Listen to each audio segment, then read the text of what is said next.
welcome to episode 20 of the Council. I am Luke Anti-Walsh, and joining me is the Twitch to my Ellen DeGeneres, Mr. Michael Brown. Okay, yes. 20 episodes, Michael. We finally made it. Yeah, wow. We've got as many episodes as there are, no, almost as many episodes as there are centuries since the year of our Lord. Haha, very good. That is very good indeed. As always, we'll be going through your council issues and going over this week's headlines. So without further ado, let's crack on. I'm going to go first this week, and it'll come as no surprise through my introduction. I'm cancelling Ellen DeGeneres. Oh, that's good, because it means I don't have to use it as one of my stories. Yes, Ellen DeGeneres. I mean, actually, just on the subject, I did have my story. Oh, yeah, Ellen DeGeneres, of course, is ending the show after 19 years amid accusations of, creating a hostile work environment. I mean, why? I can imagine. And by the way, just in case it's showing up, I will say, because I've already told you, but maybe the viewers at home will be confused. There is somebody playing the piano in my house, just for the record. So if you can hear that, hopefully it's just a nice little background sound. But Luke, why? Again, like I say, I can imagine why, but just for the record, why are you cancelling Ellen DeGenerate? Because she's just past that, hasn't she? Like the way that obviously the stories are over the last summer, with her work ethic being brought into question, and the workplace harassment, and now it's finally took a toll. But amazingly enough, I was just checking her social medias. Nothing has been formally announced by Ellen herself. It's all been out on the papers and all in the media, and nothing from Ellen personally. Well, I mean, the good thing is nowadays you don't, if you're a celebrity, you don't need to announce anything yourself. Just let the tabloids do it for you. Haha. No, yeah, I mean, well, the thing is, yeah, you would have thought like she could announce it and say like, hey everybody, thank you for supporting me. I mean, what I think, if I were Ellen DeGeneres, and this actually gets to a question, which is, of course, there's going to be a time slot open. There is going to be essentially a daytime show. Presumably, they're going to replace it with another daytime show. The question of who should replace Ellen DeGeneres. Because if I was Ellen DeGeneres, I would come out and say, hey guys, I'm stepping down, but I want my replacement to be, basically not a straight white man. Like it can be ideally a woman, and then maybe say like a woman of color. At least then she can get like woke points for So, ladies and gentlemen, please welcome to your new host, Donald Trump. I like that's good. Yeah, basically, that's the thing. I mean, I don't really have any strong opinions about who should replace Ellen DeGeneres, but have I ever? The thing is, though, like her old stick about sort of giving back to the community and like giving people X amount of thousands of dollars a day. It's very Oprah. That's just Mr. Beast, isn't it? That's just his USP. Oh, the Mr. Beast. Oh yeah, that's the problem though. Mr. Beast, of course, is a presumably straight white man. So that's the thing. I mean, obviously, it is like the joke that a lot of talk show hosts are. I mean, to be fair, a lot of people in media in general tend to be, people. That's why we like to start, podcasts and stuff, because we always know that people want to hear our opinions. We should be the hosts of the new, and we should just keep the name. Fly us out to Los Angeles right now, bitch. Yeah, exactly. No. One other point I will make: Twitch, the so-called DJ. I feel like he is a copycat of one Richard Osman, because his old DJ set is completely fake. There's nothing plugged in, and obviously with Richard Osman, bit of a pointless spoiler here. There's no actual laptop on the pointless set. Yeah, I heard that. So, yeah, it's yeah. I don't know what else to say, but she has. I think her time is up, and she has to move on. It happened with Oprah Winfrey. It can happen with Ellen DeGeneres. Oh yeah, I mean, yeah, lots of people were kind of speaking about, her not being a particularly good host either. Like, apparently, I mean, the things I haven't seen her, but apparently she's one of those people who sort of like, she's, let's just say it's kind of like it's a bit scripted, and it's not like a natural free flowing conversation. It's more like she has to hit these points with the person she's interviewing. She's no Michael Parkinson, that's for sure. No Conan O'Brien. No. Either. No, Jimmy Fallon. Yeah, well, yeah, Jimmy Fallon's obviously another example of someone who's controversial, I guess, but just in terms of quality. Have I ever told you my favorite Ellen DeGeneres moment?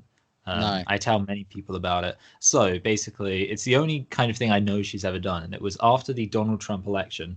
Lots of people came out. Lots of all the late night show hosts did their monologue, and the whole thing was their monologue was basically they all started the same way. They said, the election's over, and now we should put our differences aside and come together. And then what this allowed for, this was basically a blank slate opportunity for some observational comedy, because they'd come out and go, we can all come together. After all, we all know what it's like to insert, joke, like observational comedy joke here. We all know what it's like to ask someone for directions, and then they point in the wrong direction, and then you have to ignore them. Just isn't that funny? Ellen DeGeneres comes out and she says, we all need to come together. After all, we all know what it's like to get in the shower and then realize you've left your towel on the other side of the bathroom. And it's just like, it's so kind of like, it's supposed to be like, oh yeah, we all know how that feels, when you're in your mansion and your massive bathroom is too big and your towel's on the other side of it. And it's like, and then she like properly draws out, and then you got to walk across your bathroom. And it's like, I don't know about, everyone can see my bathroom, of course, famously. That's my shtick. It's part of my brand. The fact you can always just see, like literally my towel rack is within arm's reach of my shower, as I imagine it is for most people who don't live in mansions. 52, when we start launching merch, we'll have a picture of your shower on there. Exactly. Yeah, we could call it. What about shower hour? That rhymes. Shower power. Huh? That doesn't sound pornographic at all. Oh dear. Anyway, yeah. So Ellen DeGeneres. Again, this is one of those funny things where it's kind of like, I think a lot of the time you cancel things that are already kind of being cancelled, and in this case, obviously, she is being cancelled. The main difference is, Michael, is that whilst they may be cancelled in the mainstream media, they are not 100% formally cancelled until we formally cancel them. Yeah, and basically with Ellen DeGeneres, I would say like my main thing is, three counts against her, I guess. One, she's apparently not a very good kind of just show host in general, because she's a bit awkward, a bit flat.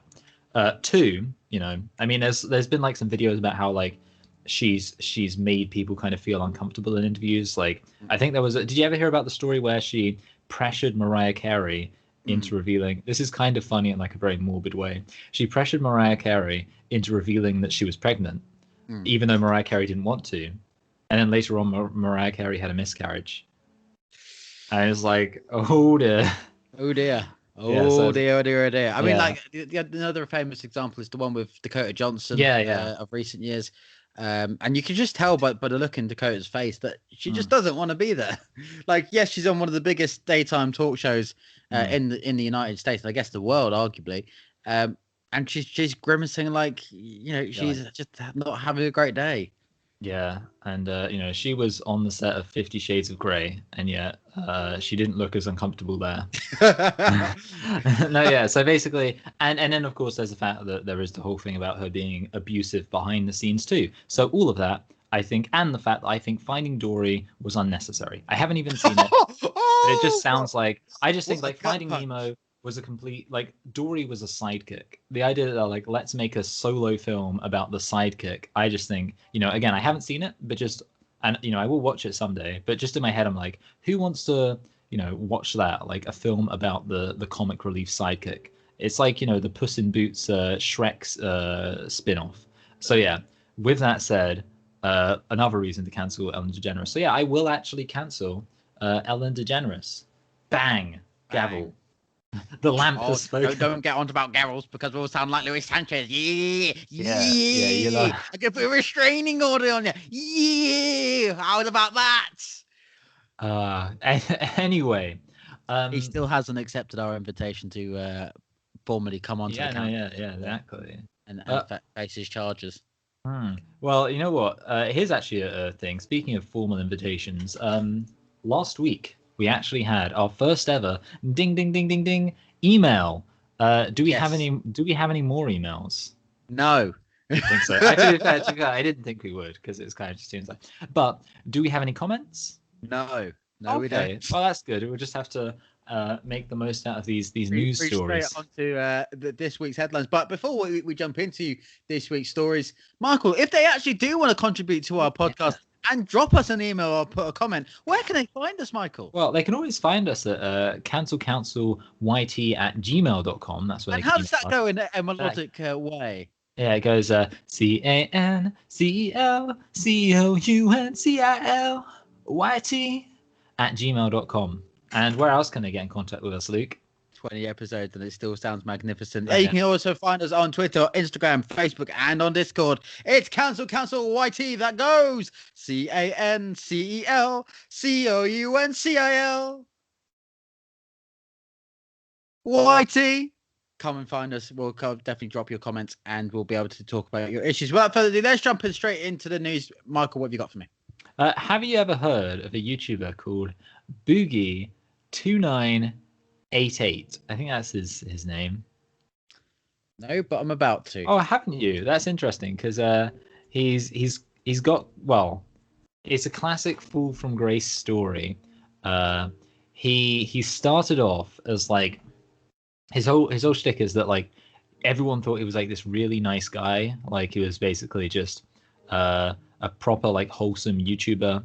I guess, like I didn't really see any of his stuff, but like it was really big and everyone's like, oh yeah, Boogie, he's just the nicest guy. And then he seemed to get like a bigger and bigger ego until eventually he just started like alienating his fans by like talking about how much better he was than no one else. And also he started making people uncomfortable by talking about like he got divorced from his wife and he started like saying like loads of misogynistic stuff about her like behind the scenes. Like one time he called her like on stream and asked her if she'd cucked him. But no, yeah, okay. The thing is, he got arrested, and on change.org, and this is actually quite an interesting thing. I just checked, and literally, it was there this morning. It has now been taken down, but unfortunately, it was a change.org petition to the state of Arkansas to give Boogie2988 the death penalty. Which it's just like, what can I say other than don't blame it on the sunshine, don't blame it on the moonlight, don't blame it on the good times, blame it on the boogie. That's good. Yeah. that I mean, like we talk about hate in this country and sort of the Islamophobia and sort of the attacks that people face, but actually making a petition actually for somebody to die is another level. Yeah, the funny thing is, it was up there for a while. I mean, the context is that basically, he seems to be going. I mean, I do have a theory, and this is admittedly a theory where it's kind of, it's a theory which might turn around to bite me in the butt as somebody who, has at least a YouTube presence. I mean, I'm by no means a YouTuber, but I have a YouTube presence. I do think it's probably true that a lot of people who get into YouTube, kind of the fact that they don't have a normal job in general probably sets them up for being a little bit strange. And apparently, yeah, Boogie2988 is one of those people who's got some like borderline personality disorders. And basically the reason why he was because he was arrested by the state of Arkansas for firing a gun, a warning shot while like right next to a school. Apparently he like had an argument with somebody and then got out a gun and fired it in the air and then got arrested. But yeah, it's very funny to me. I think it's also funny because it is just like you get the impression it is just like kind of a joke to just be like, I mean, it's obviously it's kind of funny how in America they do have this thing about using the police as like all the law enforcement system as like a way to prank people. Obviously they also have the swatting phenomenon, so whether it's sending armed agents to people's houses or petitioning local governments to execute people. Just imagine if they did that over here in the UK. Imagine, Yeah, I mean, to be fair, I could see it happening for somebody like like Sam Pepper, obviously quite a controversial guy in the UK with his internet stunts and things like that. So yeah, I could see people going petition, bring back. Obviously, we don't have the death penalty here, so it would be bring back the death penalty for this one particular person. I mean, I think also Katie Hopkins would be a good I could see people candidate doing for that. Yeah, no, I could see like if Katie Hopkins ever gets arrested, I'm sure you would see people like making a petition. But obviously the thing is, it's kind of funny because I mean, it comes back to, I feel like we spoke about this with the local elections, of course, that there is something about democracy where you realize we kind of don't deserve it because we use it as a joke, because it is sort of like these change.org and things like that. These petitions were started as like a way of having more direct democracy where you give the people a voice, and it's like, what do people vote for? They vote like remake Game of Thrones season 8. It's like, guys, I'm the government. I can't be in charge of this. Anyway, do you want to hear another story? Yes, why not? Okay, so last week I think we were speaking about a little country to our south called France. Yes, you know what I fancy. And yeah, and to be fair, actually, I don't really know. I assume it just kind of fizzled out, the whole controversy with Jersey. But do you know what? Turns out that France is having some other issues. I mean, we've seen in the past, France, they have beef with England, and eventually their beef gets so strong they collapse in on themselves. And this is from The Guardian. French soldiers accuse government of trying to silence warnings of civil war. Second letter from military staff says threat of punishment quite perverse and repeats civil war is brewing in France. And the context for this is that there are some people in the French military who are, let's say, a little bit right of center, and they have decided that the multiculturalism in France is a threat to the integrity and the continuation of the French nation state, and they have threatened to put Marine Le Pen to power via a military coup, and the French government have just said, nah. Basically is the context. And to be fair, I don't know exactly how. I mean, it's in The Guardian. Like The Guardian, they're the heights of journalistic integrity. But yeah, basically, Olivier Fouare of the Socialist Party said the letters were worrying and that the left should reflect on all these threats. So, what do you think? Do you think that there could be a military coup and civil war in France's future? It's France. It's not as though they're it's not unprecedented for them, is it? Yeah, no, they love it. Everything from Bastille Day to Joan of Arc and everything in between. I mean, we'll have to wait and see, won't we? Yeah. It always reminds me of the Al Murray joke. He says, the French Revolution. The France. They had a French Revolution. The end result: lots of dead French people. Progress. And he says, English, we didn't have an English Revolution. We had the Industrial Revolution where we invented work.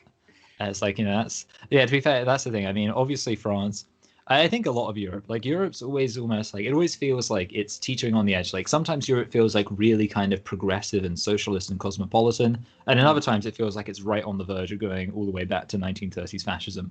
It's just like they're constantly just like between, and it's just like when you're in England where we're kind of just like chill liberals and we're sort of, we're quite comfortable in the center.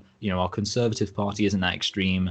Our Labour Party generally isn't that extreme. And when it is extreme, people go mental. We're a very kind of, we're a country that likes to not rock the boat. Then you look over to Europe and it's like, they're going crazy. So yeah, basically, I also don't think that the French military, but it is funny that, that they would even do that. Like some people in the French military actually like, we're going to do it. We're going to do a coup.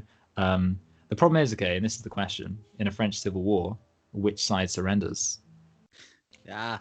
There you go. Which one surrenders and which one writes the sequel to Les Miserables?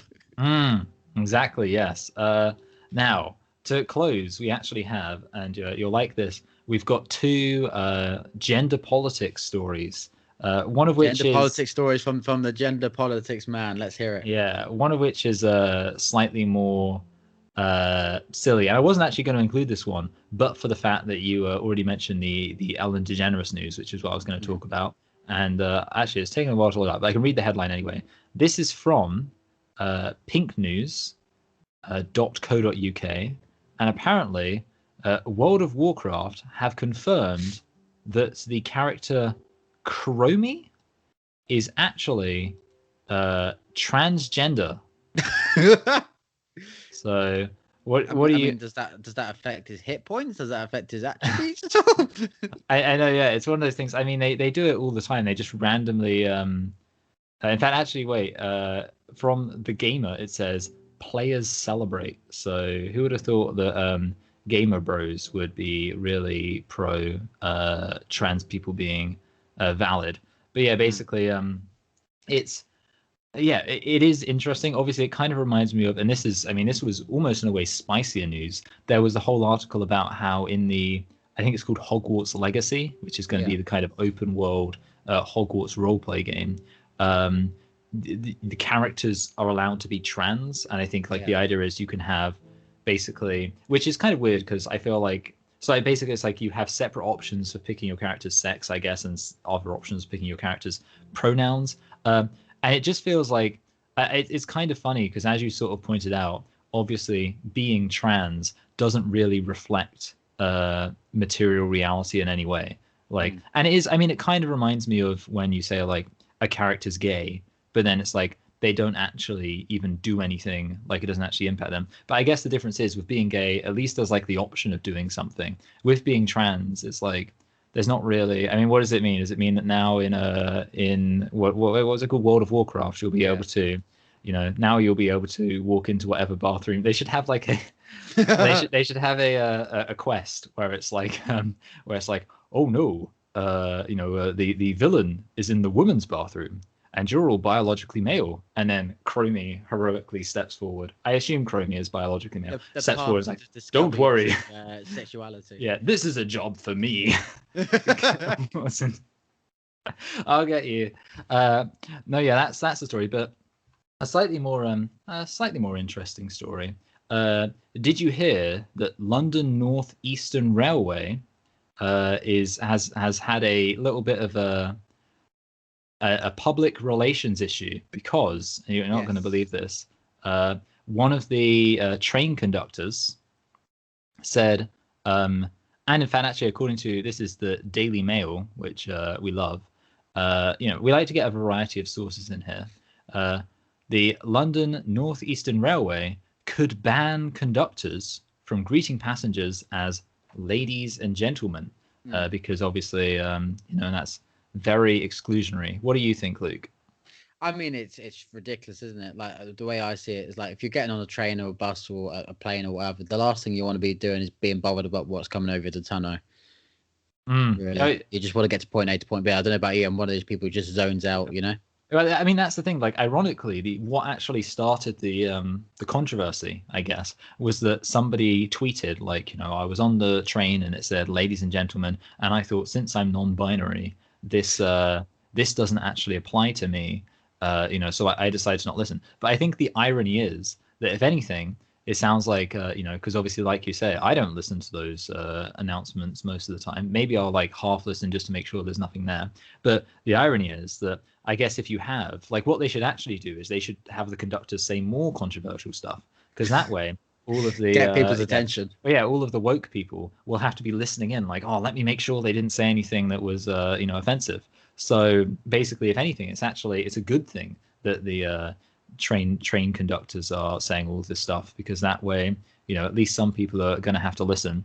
But instead, now they're going to have to just say, hello, humans, welcome to the human mover.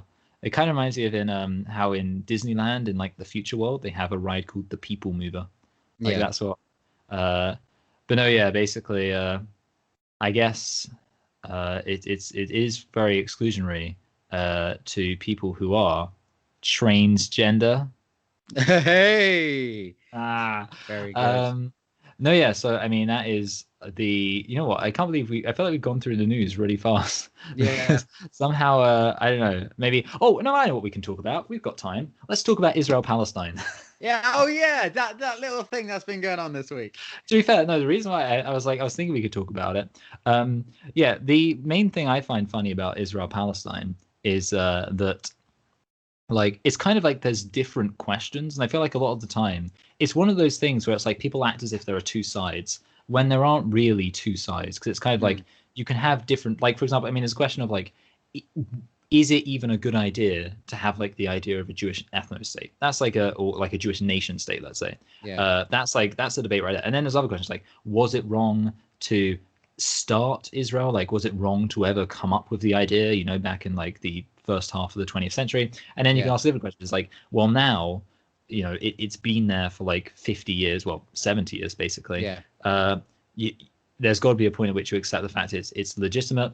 There's like questions of, should you have Israel? Because obviously, should you have Israel as kind of like a unified kind of dual nationality state where Palestinians and Israelis are like equal? Should you have it where it's like a Jewish state, but Palestinians are allowed to live there as equal citizens, even though it's not considered a Palestinian state? There's like loads of different debates, and it is kind of annoying to me that like people always boil it down to like you're either on one side or the other. And it's kind of like, from my perspective, I think like, you can say at a given moment one side may be doing bad stuff, and you can even say, of course, that on balance one side is worse. But I don't think you can ignore the fact that really it's a complicated problem that needs to be solved by thinking about the actual kind of more sophisticated geopolitical situation. That's what I think. Yeah. What a hot take. What a very deep hot take. I mean, at the end of the day, like it's not even new. It's been going on for years and years and years, and there's still no easy solution. Even down to the point where declaring Jerusalem or Tel Aviv as the true capital of Israel is controversial.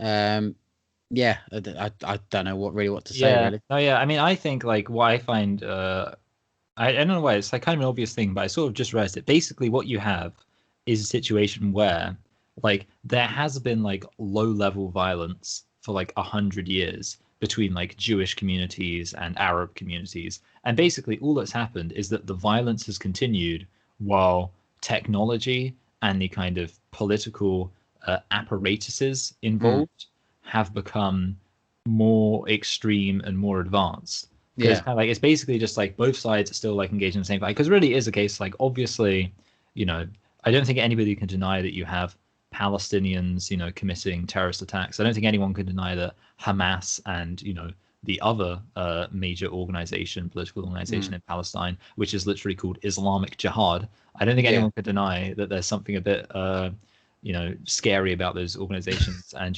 how you can understand why Israelites might be a little bit, or Israelis, I guess they're called now, might be a little bit apprehensive about like, do we really want to get, completely unify or bring in all of these people who voted for a party called Islamic Jihad.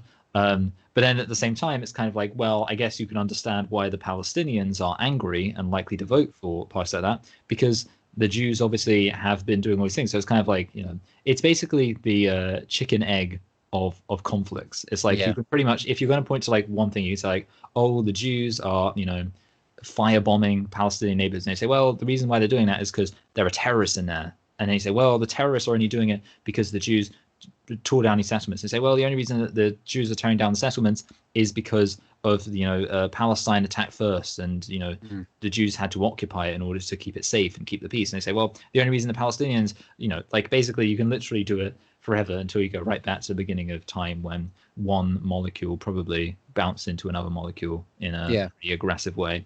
So there we go. We managed to cover the Israel-Palestine conflict, and I mean, it's kind of funny actually, because of course the other thing about the Israel-Palestine conflict is that we as British people are aware of the fact that there is a kind of similar conflict in Ireland, Northern Ireland, which is only, so I mean the obvious comparison is that essentially you have, and I'm in like a kind of, oh hello, what was that noise?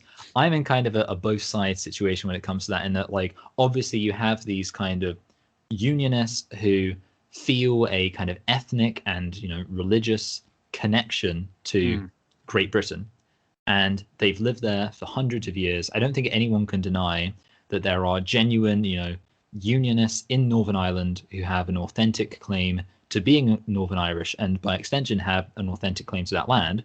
And yet obviously there is the flip side of, there's plenty of people in Northern Ireland who have a very strong political and religious connection to Ireland, the Republic of Ireland.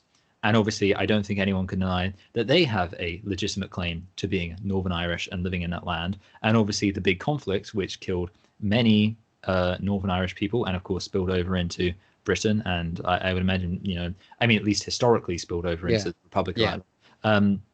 That conflict comes from the fact that both sides do have claims to, the fact that they should be in charge of Northern Ireland. They say, well, obviously the unionists would say, oh well, we've been here for hundreds of years. It was annexed years ago, but we've lived here now. We've made our homes here. Obviously, the Irish say, well, we were here originally. It's our land, and it's very obvious why that conflict emerged. And obviously the solution in that case really was, of course, kind of the EU, which got rid of borders and made borders less significant. And that's why, of course, with now leaving the EU, it's not as good. But it's kind of been one of those reasons why I think the only real solution to this conflict is to basically, to an extent, get rid of the idea of borders. Because the minute that you say like this country in this area is going to be like this ethnic group's country, as soon as you say that, it's going to be like you're going to find out, oh wait, actually there's lots of different ethnic groups and they kind of bleed over into other areas. So yeah, I mean, what do you think about it as a it's like, as I said before, it's just too messy and there's no right or wrong answer. Even though if you come out as one end, you offend the other, and it's just difficult. Yeah, it's so hard to really pick a side and know which one's right and which one's wrong. Like even on a biblical sense, you'd be leaning towards, okay, well, maybe the Israelites do have a point, but on the other hand, I'm sure there's biblical passages that suggest otherwise. So it's so hard between. I mean, well, it's so well contested. It's hard. Yeah, I mean, well, Gaza is located in what used to be Philistia, which is, of course, where, apart from anything else, Goliath came from. So maybe maybe the Palestinians need their own huge giant to, and hopefully Israel doesn't have any slingshots handy. Anyway, my cancel issue. Yes, let's move swiftly on from that depthness of political analysis to what your cancel issue is going to be this week. My cancel issue. I'm going to start with a question, and it's a good thing actually we're kind of far ahead. So you win a prize, and your prize is one of 3 holidays.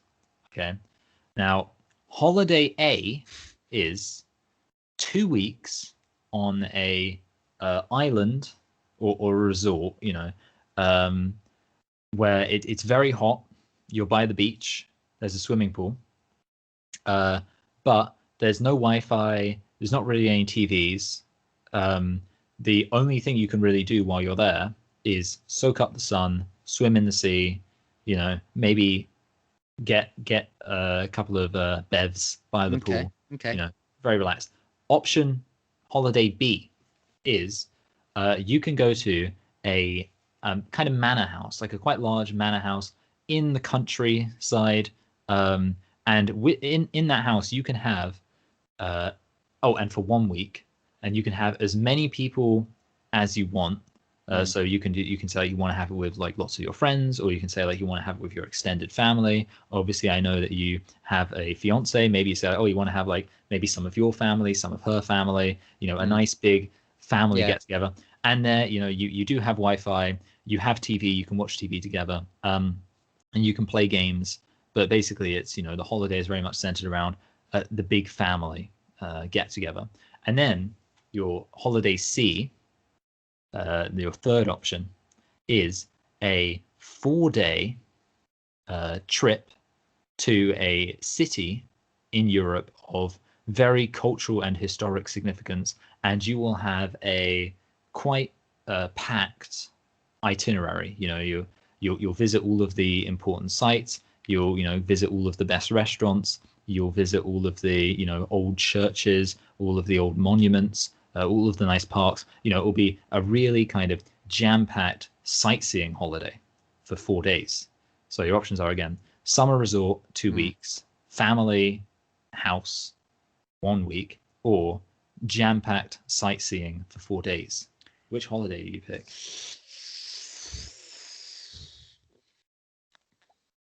I'll take the 4-day break. Okay, I would too, and I'm going to be canceling. I'm guessing I'm going to say like beach resort holidays. I think Good job I didn't go with option A then. I know. Yeah, that's the thing. Yeah, basically, as and I was actually going to cancel this last week, but then we had the local elections, so I was on a holiday the week before last, and it was to Weymouth, and there was a beach. Obviously, it wasn't very sunny, but it's one of those things where I feel like it's actually it's often quite boring. And I don't know about you, but I don't want to sound too privileged, but when I was a kid, we did go to kind of like Spain and sometimes like southern France, usually Spain. And basically the holiday was just often for as much as 2 weeks. You just sat in a villa by the sea. And obviously this was back when I was a kid, so there wasn't really any Wi-Fi. The TV was quite limited, and a lot of it was just in Spanish, so there wasn't really much to do. And I just remember being incredibly bored. And that's problem number one. And problem number two, actually, with it is that I often find like you don't get much actual R&R on those holidays, because a lot of the time, if you're in like a holiday resort, it is quite loud. It is quite, there's quite a few people, out partying. So you often you can't get to sleep until quite late. And then obviously you might get woken up early by other people getting up early. And then obviously it's boiling hot. And I just find actually that, these holidays, which are supposed to be really relaxing, where you just hang out on the beach all the time. And I mean, God forbid you get sunburnt, then you've got that, you're like constantly uncomfortable. It's actually just quite, I guess, stressful. And I mean, there's also the fact that you probably have to get a plane to get there as well. So, and that's not. So yeah, I've always just thought those holidays really aren't worth the effort, and that's why I would like to cancel. Summer beach resort holidays. Yeah, beach resort holidays. Yeah, I'm not cancelling that at all. There was no way I was going to let you get away with that, because ultimately I think they have its purpose. Like I went to Tenerife 2 years ago, and the way that a holiday like that de-stresses you, being on a decent hot beach rather than a miserable beach in Bournemouth, it does wonders to you. And plus, like whenever you go abroad, or even to like Canary Islands or Mallorca or wherever, there's always like a place of discovery. Is that TripAdvisor hasn't covered every single inch of the world yet. Yeah, there can be quite nice walks. What was I thinking? Oh yeah, I'm on an Al Murray streak. I remember Al Murray's talking about Spain. He's like, the thing about Spain is it's a really good place to get away and relax, because it's so hot you can't think, and that's nice for us as British people. Going to a place that's so hot you can't think. But for the people who live there, it's caused all sorts of problems. Which you should try and get at least one Al Murray quote in a podcast each week. That's your new task for the next 20 episodes. The thing is, I guess the problem is, a lot of the time I say cancel things. But for example, I was actually thinking about canceling spring, because I think spring can be really disappointing. But the problem is, the issue is obviously with spring, it's like, it's not that I actively hate it. I just think it's worse than the other seasons, which is kind of my case towards like hot, humid holidays. So, like beach resort holidays. It's not that I actively dislike. Well, no, yeah. I mean, like ultimately, if there was one going for complete, like free or I had a huge amount of holiday, let's say, I'd be like, yeah, I could definitely go for that. I think actually my ideal usually is to combine like kind of a hot holiday with one of the other two types of holidays. So for example, if it's like, you go to a summer holiday place, but maybe you have like a few extended family members there. So it's kind of like you're getting that in there too. Because I do think, it depends on a length as well, because obviously. And the time of season you do go, because like obviously towards later in the year, a manor house holiday would sound pretty decent. Yeah, I'll tell you what, actually, I went to Italy in August, which was so hot. And then also, I found out the hard way. So hot and so right wing. Yes, that's true. Really, yeah. No, I found out the hard way that Italy, a lot of their beaches, you aren't allowed to swim in them, because apparently the entire country is just polluted. And it's like, what did you do to your country? So yeah, basically. Silvio Berlusconi is the answer. yeah, exactly. Yeah, it was. I mean, he's filthy in more ways than one.